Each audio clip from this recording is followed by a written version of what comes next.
సిద్దిపేటలో న్యాయవాదిపై పోలీసుల దాడి హేయమైన చర్య అని బార్ అసోసియేషన్ అధ్యక్షులు సుభాష్ చంద్రగౌడ్ అన్నారు.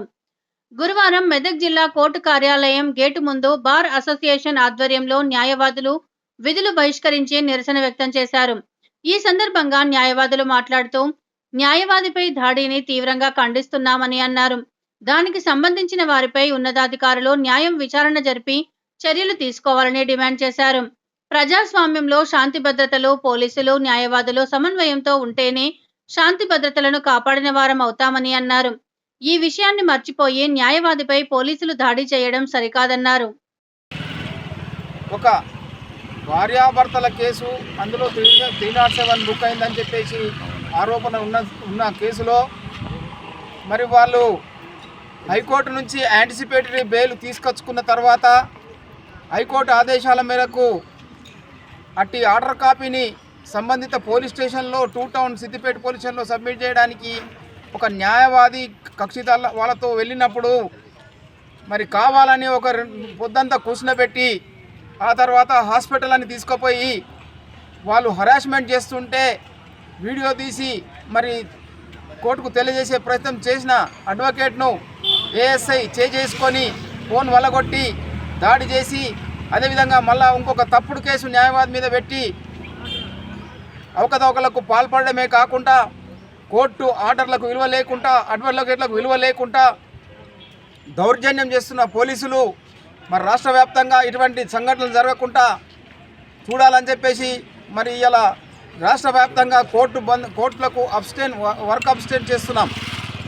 ఈ విధంగా వాళ్ళు దౌర్జన్యం చేసినట్టయితే మరి కోర్టు విలువలు లేకుండా చేసేస్తున్నారు.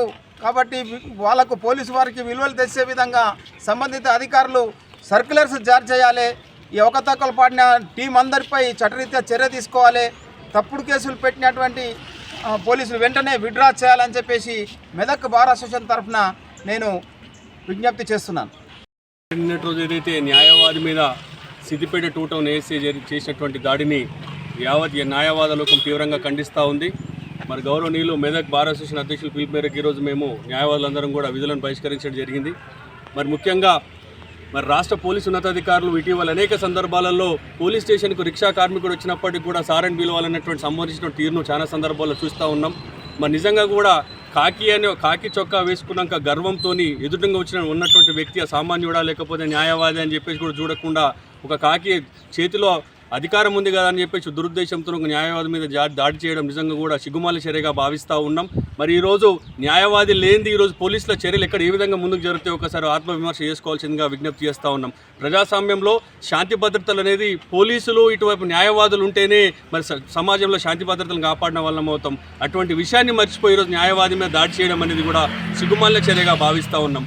ముఖ్యంగా మరి ఈరోజు మరి రిక్షా కార్మికుడు వస్తే సారని విషయం పక్కన పెడితే ఒక న్యాయవాదిగా చట్టం తెలిసిన వకీలుగా పోలీస్ స్టేషన్కి వచ్చి ఒక తనకు సంబంధించినటువంటి అక్యూజ్కి సంబంధించినటువంటి యాంటిసిపేటరీ బెయిల్ను సేమ్ హైకోర్టు ఇచ్చినటువంటి ఆర్డర్ను ఇవ్వడానికి వస్తే మరి దురుద్దేశంతో ఉద్దేశపూర్వకంగా మన న్యాయవాదిని దాడి చేయడం మరి తీవ్రంగా ఖండిస్తూ ఉన్నాం. అంతేకాకుండా మరి అధికారం వాళ్ళ చేతిలో ఉందని ఈరోజు ఎఫ్ఐఆర్లు చేయడం వాళ్ళ చేతిలో ఉందని చెప్పేసి అదే న్యాయవాది మీద తిరిగి మరి ఎఫ్ఐఆర్ నమోదు చేయడం కూడా అది దిక్కుమాల చర్యగా భావిస్తూ ఉన్నాం. తక్షణమే రాష్ట్ర ప్రభుత్వం రాష్ట్ర ముఖ్యమంత్రి గారు జోక్యం చేసుకొని న్యాయవాదుల రక్షణ విషయంలో ప్రత్యేకమైనటువంటి చట్టాల విషయంలో కూడా వారు కూడా నిర్ణయం తీసుకోవాల్సిందిగా విజ్ఞప్తి చేస్తూ ఎవరైతే నిన్న సిద్దిపేట 2 టౌన్లో న్యాయవాది మీద దాడి చేసినటువంటి పోలీస్ అధికారి ఎవరైతే ఉన్నారో ఉన్నత స్థాయి అధికారి విచారణ జరిపి తక్షణమే విధుల నుండి తొలగించాల్సిందిగా మేము విజ్ఞప్తి చేస్తూ ఉన్నాం. భవిష్యత్తులో కాకి జులుం అనేది న్యాయవాదుల మీద కొనసాగితే మరి తస్మాత్ జాగ్రత్త. మరి పోలీసు జులుం అనేది జరిగితే మాత్రం ఖచ్చితంగా తీవ్రంగా ఖండించాల్సి ఉంటుంది. మరి ఇదే విధంగా మేము కనుక విధులను బహిష్కరించాల్సి వస్తే మరి మీరు ఇక్కడ వచ్చి ఛార్జ్షీట్లు ఫైల్ చేయగలుగుతారా, మరి సీసీ నెంబర్ చేసుకోగలుగుతారా, మరి డిస్పోజల్ చేసుకోగలుగుతారా, ఒకసారి మీరు ఆత్మవిమర్శ చేసుకోవాల్సిందిగా విజ్ఞప్తి చేస్తూ భవిష్యత్తులో ఇలాంటి విషయాలు మాత్రం పునరావృతం అయితే మాత్రము తీవ్రంగా మీరు అనేక ప్రజాస్వామ్యవాదులతో తరపున అనేకమైనటువంటి వ్యతిరేకతను ఎదుర్కోవాల్సి వస్తుందని చెప్పి హెచ్చరిస్తూ ఉన్నాం.